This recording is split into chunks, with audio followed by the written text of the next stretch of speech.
Students, कैसे हो बेटा? आज हम करेंगे comparison of the slope of N isothermal and adiabatic curve. This is very important, ये इसको ध्यान से समझना है आपने। ठीक है कि हमने आइसोथर्मल और एडियाबैटिक कर्व के जो स्लोप्स हैं उनको कंपेयर करना है। ठीक है, फर्स्ट आ गया हमारे पास नंबर 1, that is for an isothermal process. सबसे पहले हमारे पास आ रहा है for an isothermal process. Isothermal process में आपको पता है बेटा पीवी किसके बराबर होता है, that is equal constant. For an isothermal process जो पीवी है बेटा that is equal to constant, ये तो पता है सभी को। Now differentiating both sides, differentiating both sides.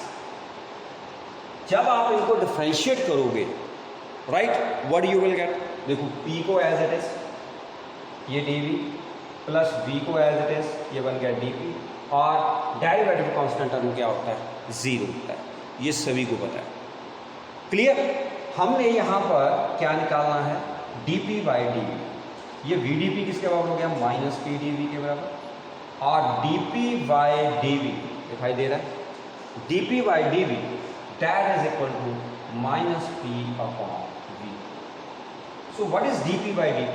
That is the slope of isothermal curve. dP by dP क्या है, slope of isothermal curve. Right?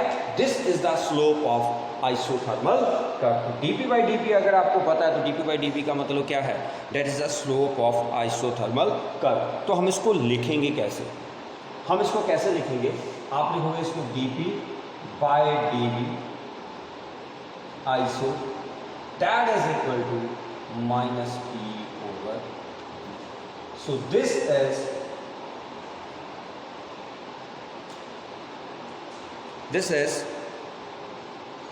yes, this is the slope of isothermal curve. So dP by dV for isothermal curve, iso लिख दिया मैंने, minus P upon V। इतना याद हो गया, ये नोट कर लिया आपने, स्क्रीनशॉट ले लो इसका। डन। उसके बाद आ गया for an adiabatic process. For an adiabatic,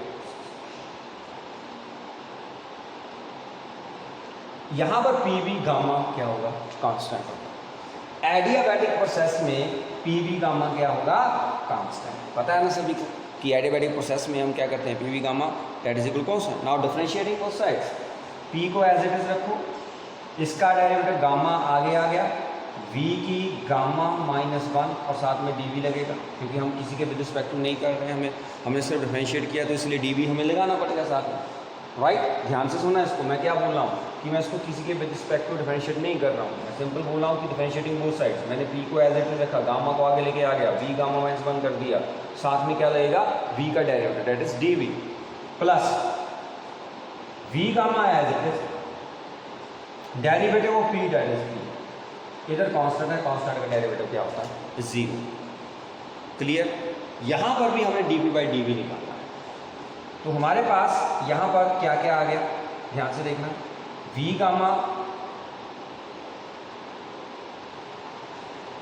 dP that, ये सारी टर्म उधर ले जाओ, P ये इसको हम ऐसे लिखते हैं, gamma P V gamma -1 dV।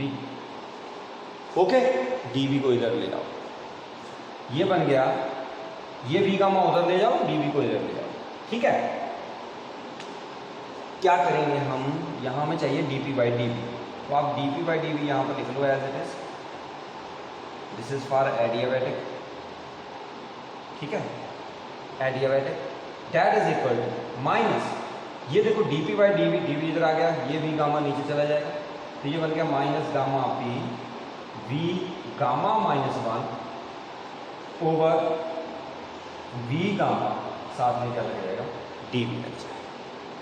Okay, clear है, समझ आ रही है। ये नीचे मैंने V गामा लिखा है, ये V गामा दिखाई दे रहा है, ओके, V की पावर गामा।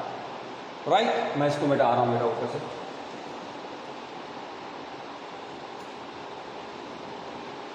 अब क्या था हमारे पास, ध्यान से देखना, that is D P by D B adiabatic, that is equal to minus gamma P, ये वी गामा ऊपर जाके क्या बन जाएगा, minus gamma, gamma minus one minus gamma, right, क्योंकि ये वी गामा ऊपर जाके माइनस बन जाएगा, नीचे कुछ नहीं रहा, that is D. So what you will get now, D P by D B adiabatic, that is equal to minus gamma P, ये plus gamma minus gamma cancel, ये रह गया बी की power minus one, that is D P. So that is D P by D B adiabatic, that is equal to minus gamma P D B by D. यही आएगा। देखो कहीं कोई गलती है तो मुझे बताओ। हम डी वी क्यों साथ में लेके चल रहे हैं, सभी में डी वी को मिटा, कोई नहीं मिटा रहा, क्योंकि डी वी तो हमने इधर लेके आ गए। या तो आप डी वी इधर से मिटा दो, सभी में से इस तरफ से डी वी आपने मिटा देना है, क्योंकि डी वी तो हम इधर ले आए हैं, तो हम डी वी क्यों साथ में लेके आए, राइट। हमारे पास कितना आ गया, D P by D V upon ये।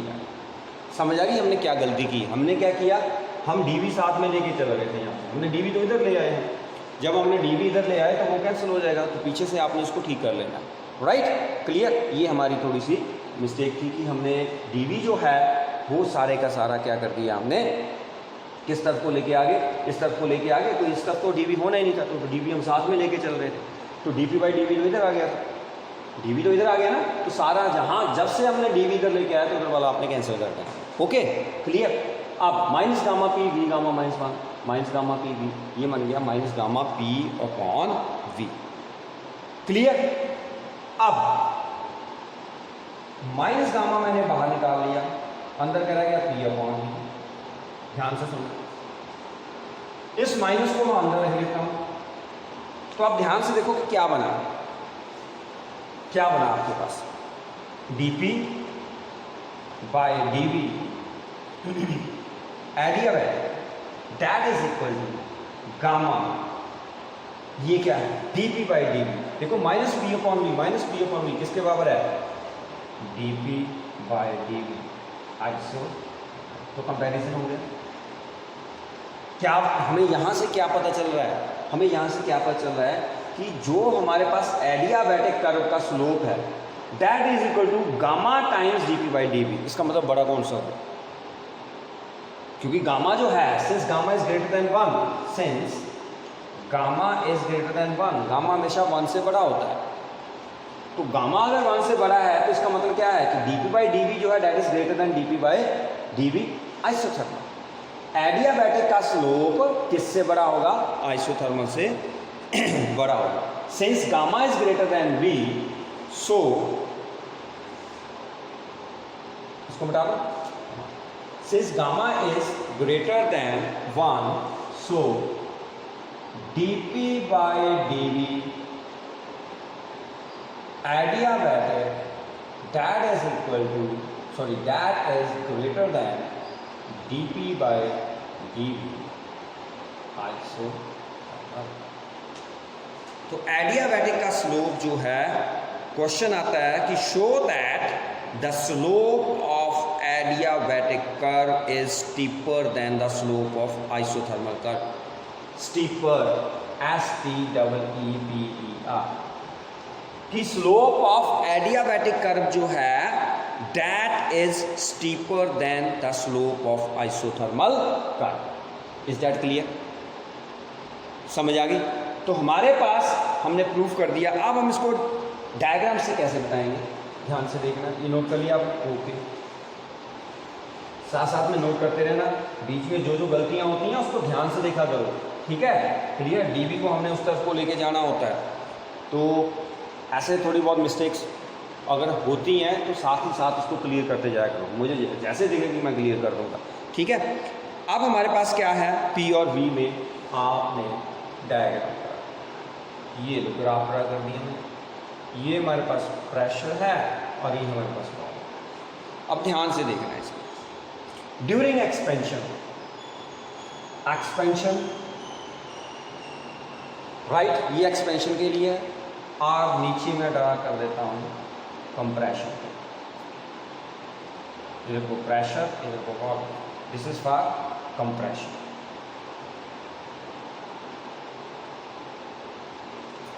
ये एक्सपेंशन के लिए, ये कंप्रेशन, राइट, क्लियर, ओके। अब हमारे पास ड्यूरिंग एक्सपेंशन क्या होता है, वॉल्यूम बढ़ता है, प्रेशर डिक्रीज होता है, वॉल्यूम बढ़ता है, प्रेशर डिक्रीज होता है। ऐसे ग्राफ है, मैं ऐसे दो ग्राफ बनाऊंगी, लो हम इस तक को जा रहे हैं।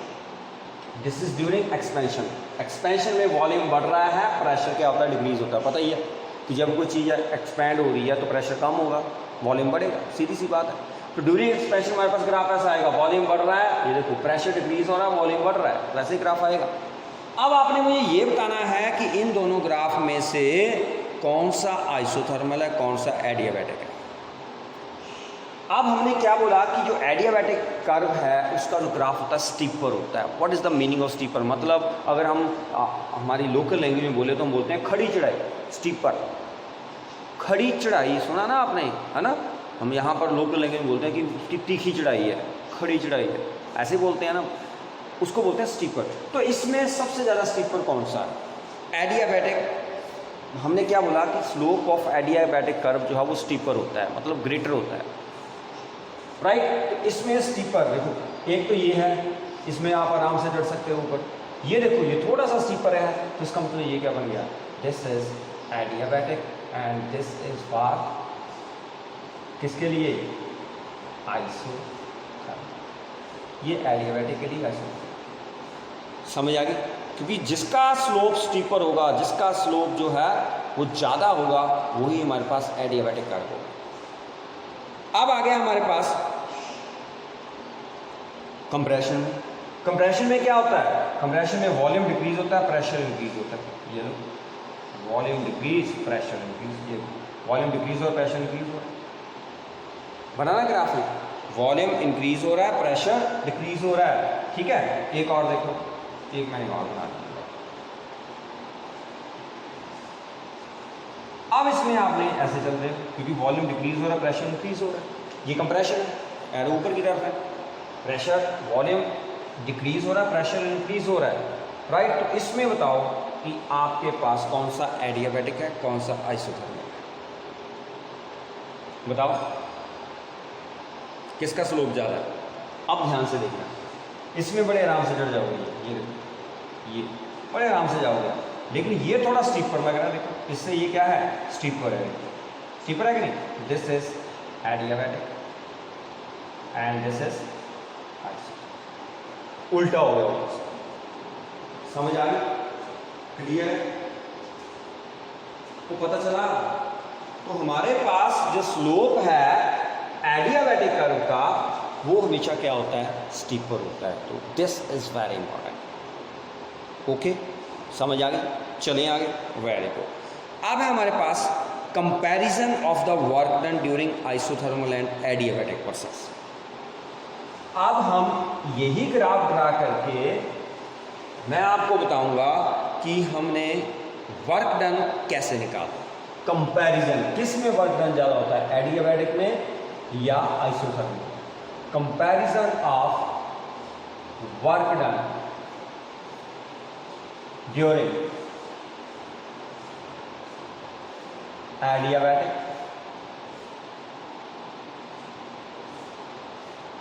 And isothermal.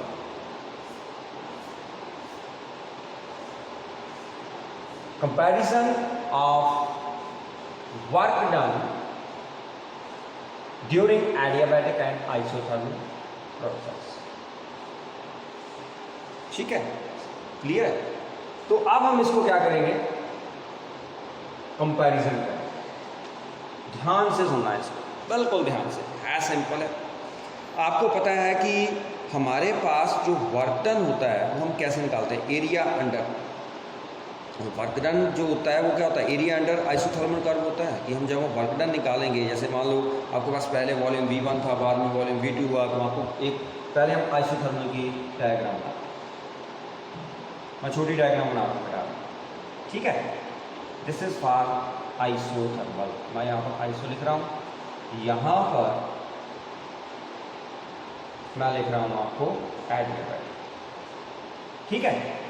इधर को हमारे पास P है, इधर को हमारे पास V है, आइसोथर्मल एडियाबैटिक। ये नहीं करेंगे हम, करेंगे यहाँ पर थर्मल, एक ही बना लेंगे, एक में ही बना लेंगे, तो हमारी स्पेस जो है वो यूटिलाइज हो जाएगी। इसको हम बोलेंगे ड्यूरिंग एक्सपेंशन, ये एक्सपेंशन है, और ये क्या है, कंप्रेशन। एक में ही बना लेंगे ड्यूरिंग एक्सपेंशन और कंप्रेशन। अब ध्यान से सुनो, सबसे पहले हमारे पास एक्सपेंशन था, एक्सपेंशन में आपके पास ग्राफ ऐसे आता है, ऐसे था, यही है,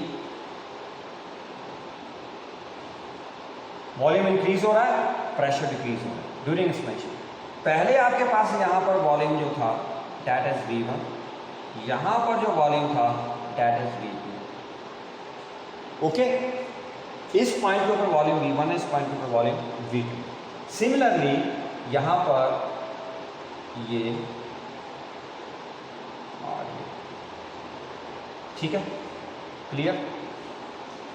यहाँ पर हम कहीं इस पॉइंट के ऊपर वॉल्यूम V1 ले लेते हैं, यहाँ पर वॉल्यूम V2 ले लेते हैं, ओके। इसमें हम ऐसे जा रहे हैं, डन, क्लियर है, पता चल गया।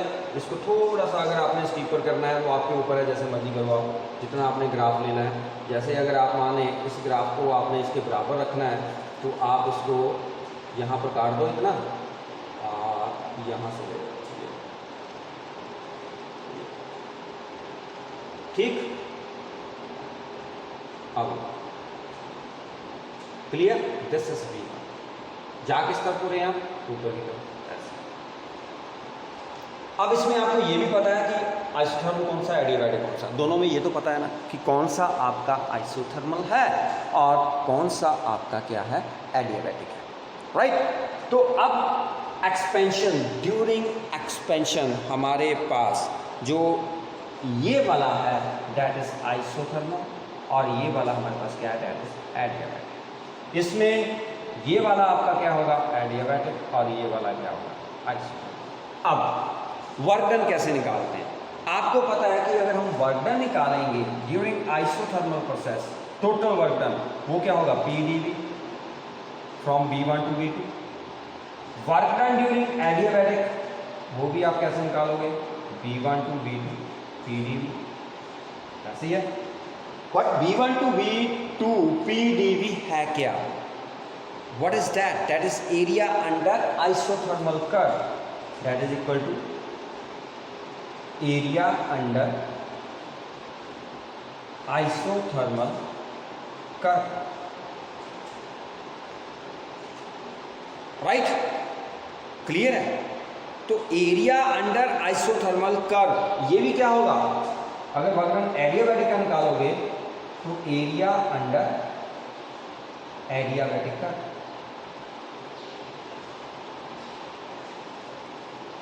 समझ आई।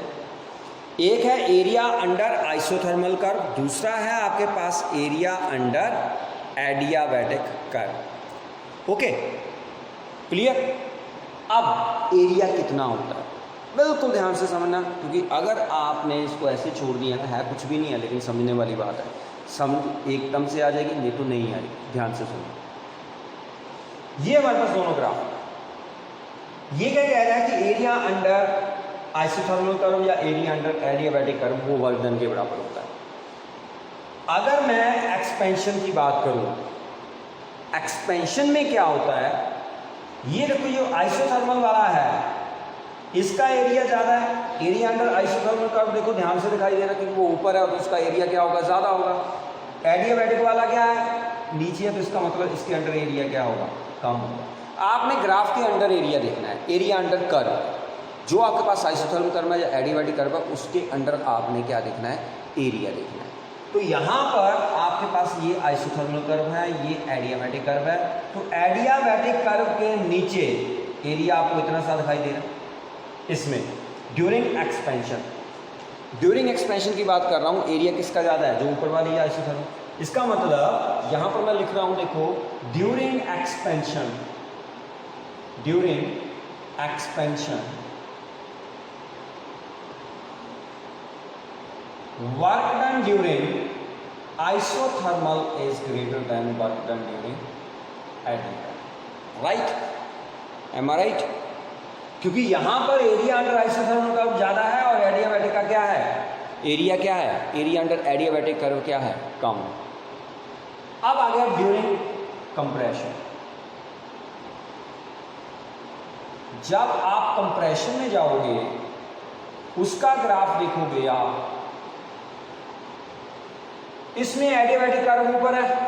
मैंने पहले बताया क्यों आई ऊपर, क्योंकि slope of adiabatic curve is steeper than the slope of isothermal curve, right. तो अगर आप एडियाबैटिक कर्व को देखोगे वो ऊपर है तो उसका एरिया ज़्यादा होना चाहिए। तो work done during adiabatic curve that is greater then work done during isothermal curve. समझ आई, पता चला? सिंपल सी बात है ये कि जो कर्व देखो, ये तो वैसे ही अगर आप किसी छोटे से बच्चे से पूछोगे वो बोलोगे कि एरिया अंडर किसके ज़्यादा है, तो वो बता देगा कि ऊपर वाले के एरिया ज़्यादा है, नीचे वाले का कम है। इधर ऊपर वाले का एरिया अंडर करा पूरा देखना है यहाँ से यहाँ तक, और इसका भी देखना है। तो किसका एरिया ज़्यादा है, जो ऊपर वाली कर्व है। अब एरिया तो ज़्यादा हो गया उसका, उसने तो बता दिया, लेकिन उसको ये नहीं पता होगा कि एडियाबैटिक यहाँ पर ऊपर क्यों आई, यहाँ पर नीचे क्यों आई। वो आपको पता है कि जो एरिया हम देख रहे हैं वो तो सामने दिखाई दे रहा है, लेकिन आइसोथर्मल यहाँ पर नीचे आ रही है, यहाँ पर आइसोथर्मल कर्व ऊपर आ रही है। क्यों आ रही है, क्योंकि slope of adiabatic curve is always steeper than slope of isothermal curve. वो हमने पहले प्रूव कर दिया, लेकिन उसमें जो डीवी है उसको ध्यान रखना, उसको काटते जाना है, ठीक है। जब हमने उसको उस तरफ को ले लिया तो उसको मिटा दें, राइट। ये बात क्लियर हो गई। तो क्वेश्चन कई बार आता है कि show that work done during adiabatic compression is more than work done during isothermal compression between the same values of initial and final volume. Condition हमारे पास क्या है कि सेम वैल्यू होनी चाहिए इनिशियल एंड फाइनल वॉल्यूम की, तब हमारे पास ये ग्राफ आ जाएगा। क्लियर है, पता चल गया, ओके। तो इसमें किसी को कोई प्रॉब्लम है, ठीक है। चलें आगे। अब मैं आपको रिवर्सिबल और इरिवर्सिबल प्रोसेस के बारे में बताऊंगा, ठीक है। Reversible and irreversible process.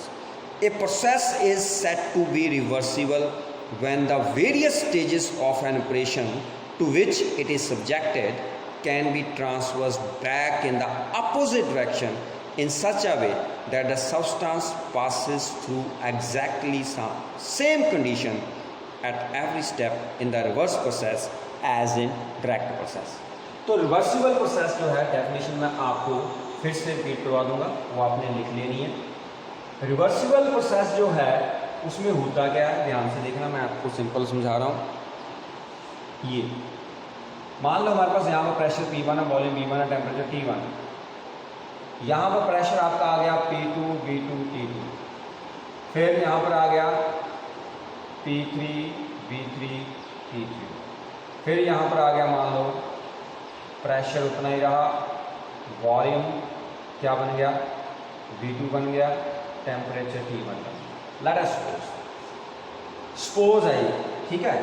फिर हम ऐसे कर रहे हैं, यहाँ पर प्रेशर आपका P2 है, वॉल्यूम V1 है और टेम्परेचर T3। मान लो ये कंडीशन है हमारा प्रोसेस ऐसे चल रहा है। ये हमारी इनिशियल स्टेज है, ये हमारी फाइनल स्टेज है, ओके। तो अगर ये प्रोसेस रिवर्सिबल है तो जब हम इधर जाएंगे तो यही चीज़ हमें मिलेगी, इधर जाएंगे तो यही चीज़ मिलेगी, इधर जाएंगे तो यही चीज़ मिलेगी, इधर जाएंगे तो यही चीज़ मिलेगी। मतलब हर स्टेप के ऊपर आपके पास वही कंडीशन होनी चाहिए, तो वो प्रोसेस क्या होता है, रिवर्सिबल होता है, राइट। अगर मान लो आपका इधर से आते हीट एब्जॉर्ब हो रही है, सपोज करो आप जब इधर से इधर आ रहे हो तो हीट एब्जॉर्ब हो रही है, तो जब आप इधर से इधर जाओगे तो वो ही हीट क्या होगी, दैट इज गिवन आउट, उतनी हीट। अगर मान लो आप इधर से इधर आ रहे हो, हीट इज गिवन आउट, लेकिन जब आप इधर से इधर जा रहे हो तो आपकी जो हीट है वो अब्जॉर्ब, उतनी हीट क्या होनी चाहिए, अब्जॉर्ब होनी चाहिए। समझ आ रही है? मतलब अगर हम इधर से इधर आ रहे हैं, हमने हीट को लॉस किया है, हीट का लॉस हुआ है हमें, जब हम इधर से इधर जाएंगे तो उतनी हीट जो है वो अब्जॉर्ब होनी चाहिए। ऐसे प्रोसेस को हम क्या बोलते हैं, reversible process. A process is said to be reversible. Write down. A process is said to be reversible when the various stages of an operation to which it is subjected can be transversed back in the opposite direction in such a way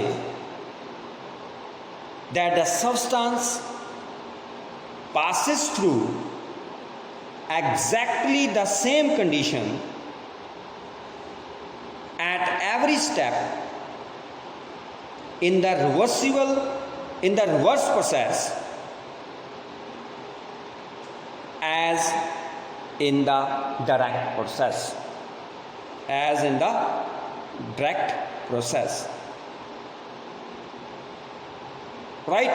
So there are some conditions, right? The basic requirement for reversible process. लिख लो, the basic requirement for reversible process.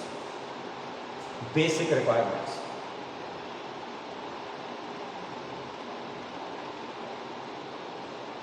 For a reversible process.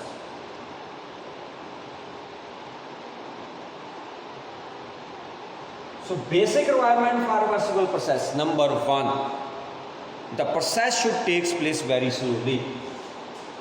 The process should take place very slowly. पहली बात तो ये है, right? Number 2, the pressure difference between the working substance and the surrounding at any stage of operation of the cycle, that should be very small.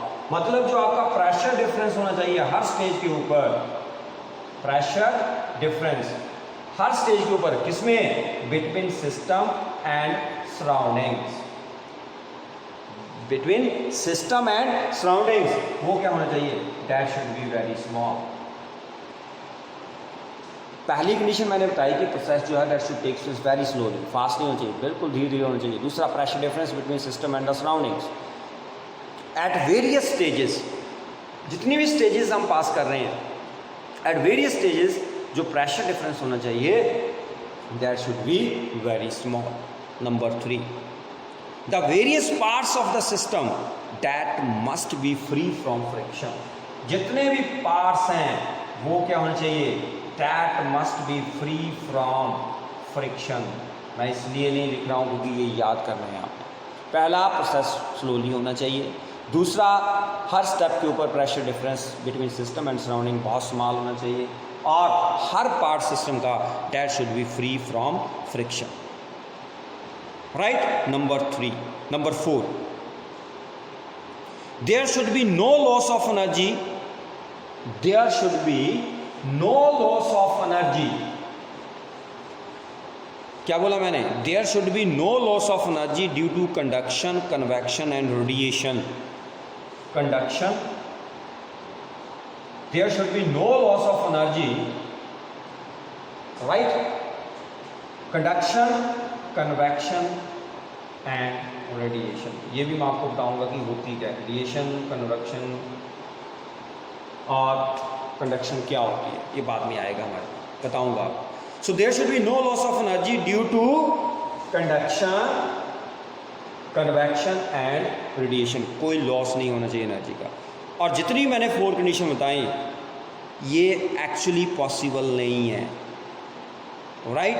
Actual practice में ये possible नहीं है, सारी की सारी कंडीशन जो है वो एक्चुअल प्रैक्टिस में पॉसिबल नहीं है. So completely reversible process that can not be realised in actual practice. Completely reversible engine, reversible engine मतलब कोई भी हमारे पास रिवर्सिबल प्रोसेस है वो कंप्लीटली हम उसको एक्चुअल प्रैक्टिस में रियलाइज नहीं कर सकते.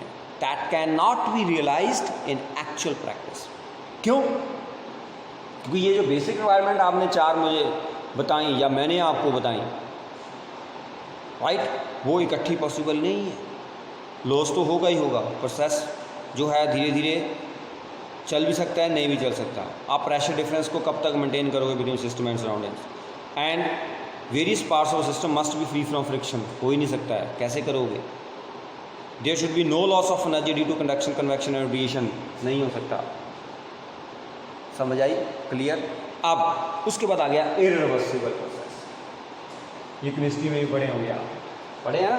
उसके बाद आ गया इरिवर्सिबल प्रोसेस.